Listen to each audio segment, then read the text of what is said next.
Hello everyone, this is CA Payal Shrimal. आज है day 39 of our 46 day engagement standard challenge in audit और आज का topic बहुत ज़्यादा इंपॉर्टेंट है एग्जाम पॉइंट ऑफ व्यू से।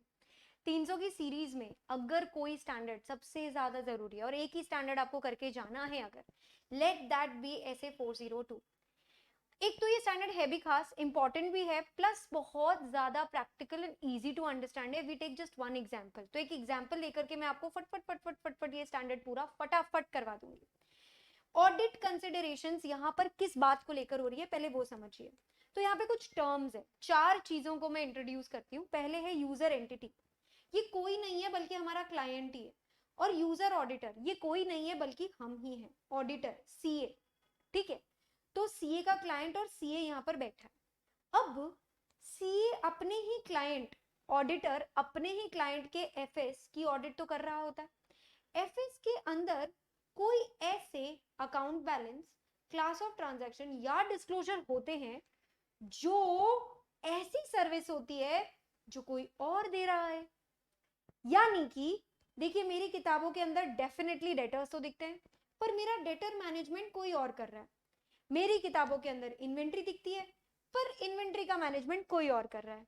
यहां तक के मेरा पूरा का पूरा अकाउंट्स ही कोई और प्रिपेयर कर रहा है। या फिर मेरे पीएनएल के अंदर में आप समझ लीजिए एम्प्लॉय बेनिफिट एक्सपेंस दिखते हैं, पर मेरा पेरोल मैकेनिज्म कोई और ही मैनेज कर रहा है। तो या फिर मेरी ओवरऑल आईटी सर्विसेज मुझे कोई और दे रहा है। मैम कौन कौन सी सर्विसेज यहां पर आएगी स्टैंडर्ड के अंदर? देखिए, कोई भी सर्विस जो यूजर एंटिटी के एफएस को इंपैक्ट कर दे, वो सर्विस जो भी ऑर्गेनाइजेशन दे रही है उसे, उस थर्ड पार्टी ऑर्गेनाइजेशन को हम सर्विस ऑर्गेनाइजेशन कहते हैं। उसके ऑडिटर से भी हम थोड़ी सी मदद मांगते हैं, इसीलिए यूजर ऑडिटर और सर्विस ऑडिटर दो टर्म्स हो गए। यूजर एंटिटी के ऑडिटर को यूजर ऑडिटर बोलेंगे और सर्विस ऑर्गेनाइजेशन के ऑडिटर को सर्विस ऑडिटर बोलेंगे। तो सर्विस ऑर्गेनाइजेशन मेरी यूजर एंटिटी को इस कुछ प्रकार की सर्विसेज देता है। Now guys, let us understand this कि कौन कौन सी सर्विसेज को यहां पर आने का हक है। ऐसी कोई भी सर्विस जो सर्विस ऑर्गेनाइजेशन यूजर एंटिटी को दे रहा है, if these services affect all of this, कोई भी क्लास ऑफ ट्रांजैक्शन जो कि सिग्निफिकेंट है, उस सिग्निफिकेंट क्लास ऑफ ट्रांजैक्शन को इनिशिएट, प्रोसेस, रिकॉर्ड या जनरल लेजर में ट्रांसफर करने की प्रक्रिया को इफेक्ट करने वाली सर्विस, या कोई भी ऐसी सर्विस जो अफेक्ट करती है मेरी वाउचर्स को, सपोर्टिंग इंफॉर्मेशन को, बिल्स को, जो भी एफएस में रिफ्लेक्टेड है, या फिर वो इफेक्ट करती है उस प्रोसेस को कि भैया इंफॉर्मेशन सिस्टम कैसे कैप्चर करता है सिग्निफिकेंट इवेंट्स को, या फिर ये सर्विसेज एफआर की पूरी प्रोसेस को इंपैक्ट करती है जैसे कि अकाउंट्स प्रिपरेशन, या फिर ये सर्विसेज मोटी मोटी जर्नल एंट्रीज के आस पड़ोस घूमने वाली है। तो भाई इन सब चीजों को अगर इंपैक्ट करती service service organisation user entity को देता है, तभी इस स्टैंडर्ड में उसको लाइएगा। वरना ऑपरेशंस वगैरह के रिलेटेड वाली जो सर्विसेज होती है ना, वो सब यहां पर इंपैक्ट ही क्रिएट नहीं करती। ऑल्सो हम SAE 3402 कर चुके हैं, तो भैया 402 और 3402 का तो आपस में बहुत इंपॉर्टेंट रिश्ता है। आप ऑलरेडी टाइप 1 टाइप 2 रिपोर्ट मेरे साथ वहां सीख चुके हैं। वही टाइप 1 टाइप 2 कंट्रोल्स वाली रिपोर्ट की ही बातें यहां पर हम करने वाले हैं। तो देख लीजिए, ऐसी कोई सर्विस ऑर्गेनाइजेशन अगर यूजर एंटिटी को सर्विस देती है, तो हमें सबसे जरूरी है उस सर्विस को अंडरस्टैंड करना। एज अ यूजर ऑडिटर, मैं उस यूजर एंटिटी को मिलने वाली सर्विस, यानी सर्विस ऑर्गेनाइजेशन द्वारा दी गई सर्विस का नेचर समझूंगी। अगर वो पेरोल है तो भाई पेरोल में क्या देते हो तुम?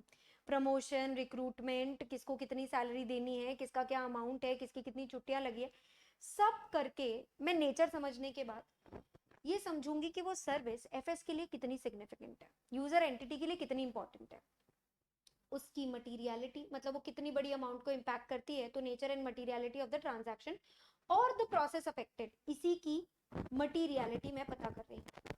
ऑल्सो यूजर एंटिटी और सर्विस ऑर्गेनाइजेशन आपस में रोजमर्रा में कितनी बातें करते हैं, what is the level of interaction between the two. क्या ऐसा होता है कि पूरा का पूरा सिर्फ ऐप बनाकर सर्विस ऑर्गेनाइजेशन ने यूजर एंटिटी को दे दिया और यूजर एंटिटी उसे यूज कर रही है खुद से, या फिर पूरा मैनेजमेंट भी सर्विस ऑर्गेनाइजेशन के हाथ में ही है? तो कितनी बातचीत उनको करनी पड़ती है और आपस में उनका रिश्ता कैसा है? हायरिंग बेसिस पे है, कॉन्ट्रैक्चुअल टर्म्स कैसे हैं, कितनी को डिपेंडेंसी है, वो सारी की सारी बातें ऑडिटर अंडरस्टैंडिंग लेगा। पर मैम कोई सर्विस मैं कैसे समझूं? तो देखिए आपके पास अलग अलग उपाय हैं उसको समझने के। आप यूजर मैनुअल, टेक्निकल मैनुअल या इन दोनों के बीच हुई एसएलए अग्रीमेंट या कॉन्ट्रैक्ट को पढ़ सकते हैं। सिस्टम का ओवरव्यू देख के आपको समझ आ सकता है, या फिर जो सर्विस ऑर्गेनाइजेशन में बैठा सर्विस ऑडिटर है, सर्विस ऑर्गेनाइजेशन, उसका इंटरनल ऑडिटर, उसका ऑडिटर, जो भी हमें रिपोर्ट दे पा रही है, वो सब रिपोर्ट्स या उसकी कंट्रोल्स की अंडरस्टैंडिंग लेकर मैं ज्यादा अच्छे से समझ पाऊंगी कि ये सर्विस क्या है और ये सर्विस कितनी जरूरी है। गाइस, ऑडिटर की कंसिडरेशंस पर आ जाते हैं। आप ऑडिटर कंसिडरेशन, ऑडिटर को देखना है कि जो भी कंट्रोल्स हैं उनकी डिजाइन, उनकी इंप्लीमेंटेशन जो यूजर एंटिटी के लिए बहुत जरूरी है, मतलब जो सर्विसेज यूजर एंटिटी ले रही है फ्रॉम सर्विस ऑर्गेनाइजेशन। एग्जांपल में हम ये पेरोल मैकेनिज्म वाली सर्विस पिक कर लेते हैं सपोज। तो पेरोल पे लगने वाले जो भी कंट्रोल्स हैं कि भाई हमारे यहाँ पे अप्रूवल आता है, रिव्यू होता है, चेक होता है, डेटा हम देते हैं, उन सब कंट्रोल्स की डिजाइन, उनका इम्प्लीमेंटेशन ढंग से ऑडिटर इवेल्युएट करता है। वो देखता है कि क्या उसे सफिशिएंट अंडरस्टैंडिंग मिली यहाँ पे nature and significance of service की, और user entity internal control audit के लिए कितने रिलेवेंट थे, उनका आरएमएम पे क्या इंपैक्ट है, effect of user entity internal control relevant to audit, obtained to identify all the risk। अगर मुझे ये अंडरस्टैंडिंग मिली ही नहीं, ढंग से मुझे समझ नहीं आ पाया ऑर्गेनाइजेशन के अंदर से ही, तो मुझे ये अंडरस्टैंडिंग लेनी पड़ेगी मेरी ऑर्गेनाइजेशन से बाहर निकल के और सर्विस ऑर्गेनाइजेशन की तरफ जाकर, क्योंकि सर्विस तो वही दे रहे ना। मतलब मुझे यहाँ से पेरोल की खबरें नहीं मिल रही है तो मुझे यहाँ जाना पड़ेगा। क्या तरीके हैं? अगर मुझे अंडरस्टैंडिंग नहीं मिली तो मैं क्या क्या कर सकती हूँ? सबसे पहले तो भैया जो सर्विस एंटिटी का सर्विस ऑडिटर है, सर्विस ऑर्गेनाइजेशन का सर्विस ऑडिटर, उसके पास से मैं टाइप 1 टाइप 2 रिपोर्ट मांग लूंगी। अब ये टाइप 1 टाइप 2 रिपोर्ट क्या होती है अभी जस्ट मैं आपको समझाती हूँ। ऐसा समझ लीजिए कि सर्विस ऑर्गेनाइजेशन में पेरोल रिगार्डिंग जो कंट्रोल्स लगे हुए हैं, क्या वो ढंग से काम करते हैं कि नहीं, क्या वो कंट्रोल्स हैं कि नहीं, क्या उनकी डिजाइन बराबर है कि नहीं, ये सब की अंडरस्टैंडिंग के लिए एक रिपोर्ट मैं सर्विस ऑर्गेनाइजेशन की एंटिटी से ले रही हूँ, ऑडिटर से ले रही हूँ। हो सकता है मुझे एसओ को खुद कांटेक्ट करना पड़े, विजिट करके वहां ऑडिट प्रोसीजर करने पड़े कि क्या उसके कंट्रोल्स ढंग से चल रहे हैं कि नहीं, यानी हो सकता है मुझे टेस्ट ऑफ कंट्रोल्स करने पड़े एसओ में जाकर। मैं खुद ना जाऊं तो हो सकता है मैं दूसरे ऑडिटर को भेजूं ऐसा कुछ करने के लिए। अब पहले मैं आपको समझाती हूँ टाइप 1 टाइप 2 रिपोर्ट और उसके रिलेटेड फिर हम एक आंसर देखेंगे। देखिए, इंटरनल कंट्रोल जो एसओ पर हैं, क्या वो ढंग से है कि नहीं, उसके लिए दो प्रकार की रिपोर्ट्स हो सकती है। एक रिपोर्ट केवल कंट्रोल की डिस्क्रिप्शन देती है कि कंट्रोल क्या है, उसका क्या ऑब्जेक्टिव है। जैसे कि मैं सेग्रीगेशन ऑफ ड्यूटी अगर करती हूँ तो उसका क्या ऑब्जेक्टिव होता है कि भाई एक इंसान के पास ज्यादा सुपर पावर ना आ जाए, वो कोई मिसयूज ना कर ले, हर चीज ऑथराइज होके हो, अप्रूव होकर हो।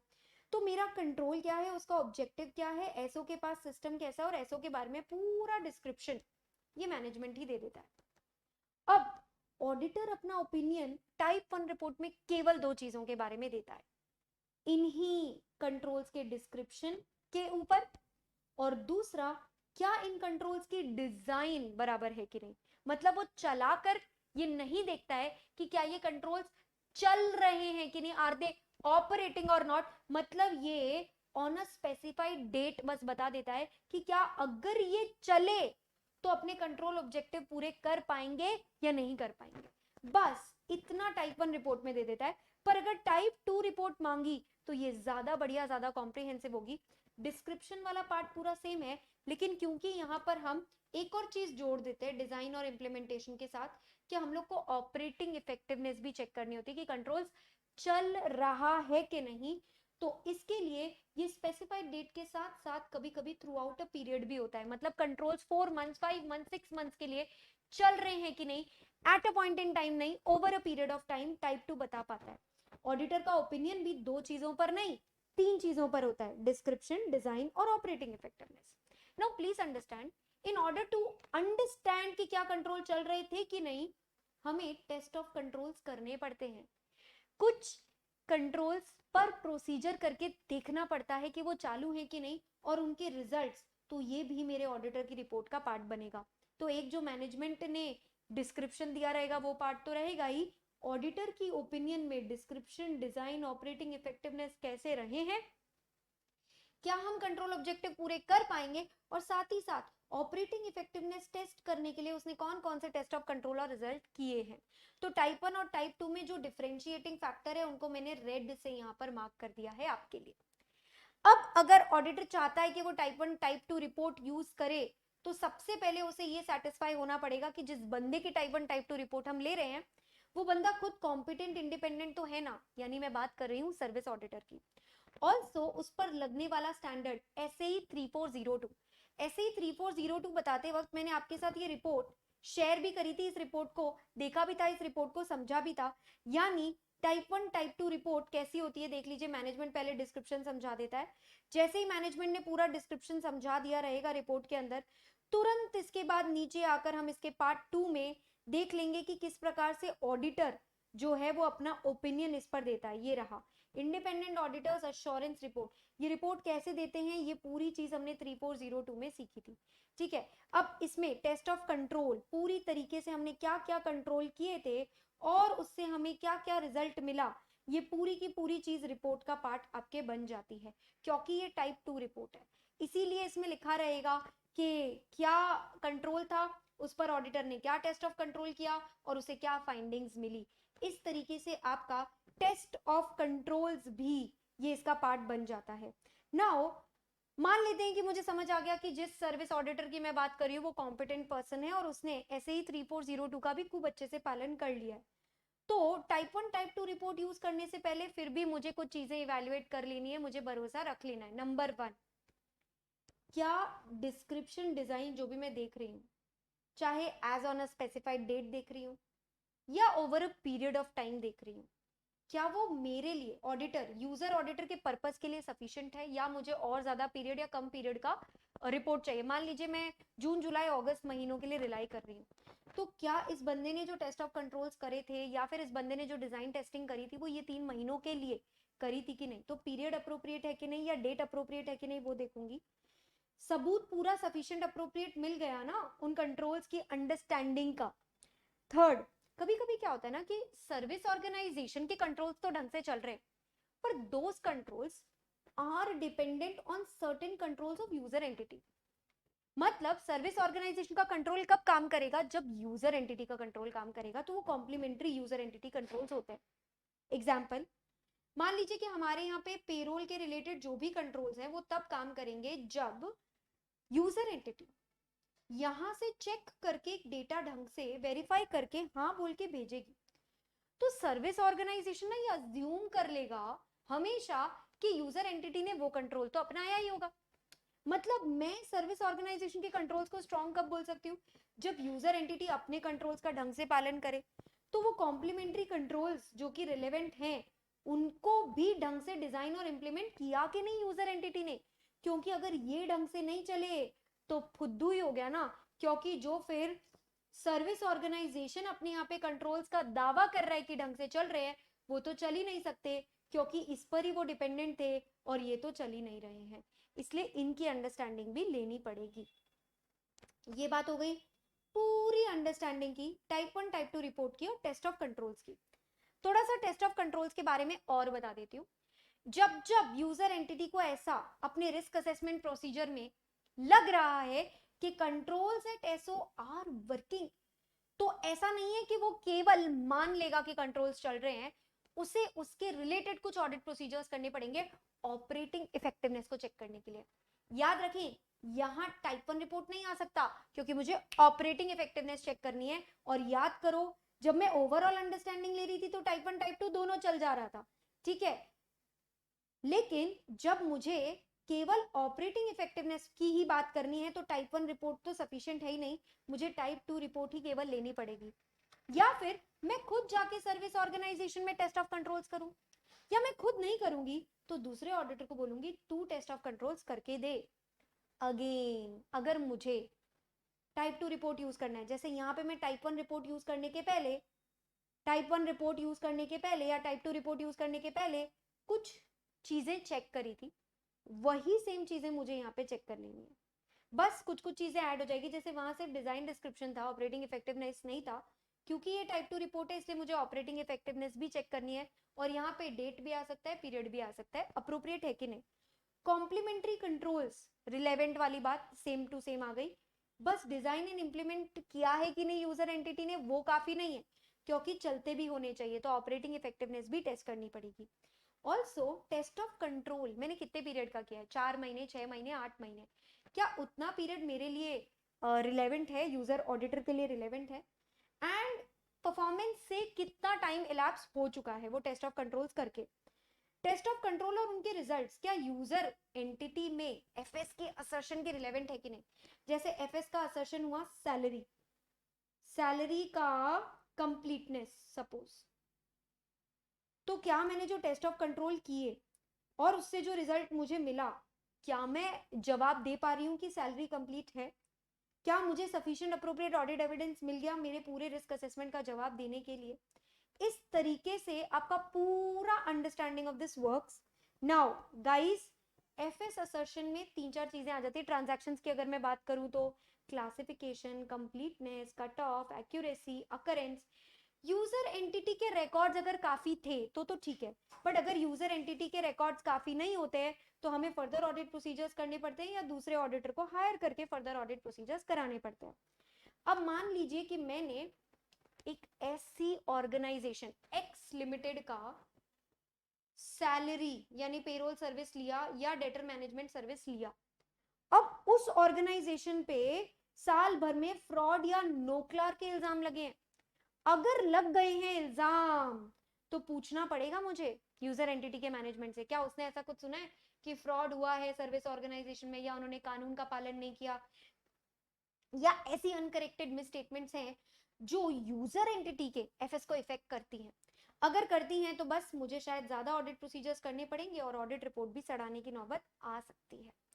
Now before we move on to the opinion, एक और एक पार्ट है जो मुझे डिटेल में आपको समझाना था, दैट इज अगर मेरी सर्विस ऑर्गेनाइजेशन यूज करती है एक और एक सब सर्विस ऑर्गेनाइजेशन, ले भैया ये तो मैं इसकी ऑडिटर हूं, इसने इसको यूज किया और उसने आगे एक और एक ऑर्गेनाइजेशन को यूज किया। जैसे कि मैंने इससे ली इन्वेंट्री मैनेजमेंट और इसने उसको मैनेज करने के लिए इससे लिया क्लाउड सर्विस या आईटी सर्विस। तो बच्चों अब तो ये भी हो सकता है ना कि सब सर्विस ऑर्गेनाइजेशन भी मेरे लिए बहुत रिलेवेंट है। तो ऐसे में मैं जो सर्विस ऑडिटर से टाइप 1 या टाइप 2 रिपोर्ट मंगा रही हूं, क्या वो उसके अंदर मुझे इसके कंट्रोल्स पर भी कमेंट करके देगा? हो सकता है। टाइप 1 और टाइप 2 दो प्रकार के रिपोर्ट होते हैं। टाइप 1, टाइप 2 दोनों रिपोर्ट के भी दो प्रकार सर्विस ऑडिटर यूज कर सकता है। एक मेथड 1 जिसको इंक्लूसिव मेथड बोलते हैं, मेथड 2 जो कार्व आउट है, नाम से क्लियर हो गया होगा, जब वो सब सर्विस ऑर्गेनाइजेशन के कंट्रोल ऑब्जेक्टिव्स और कंट्रोल्स को अपने डिस्क्रिप्शन में ऐड कर देता है अपनी ही टाइप 1 टाइप 2 रिपोर्ट में, तो वो इंक्लूसिव मेथड होता है और इसके वजह से यूजर ऑडिटर एकदम रिलैक्स रह सकता है।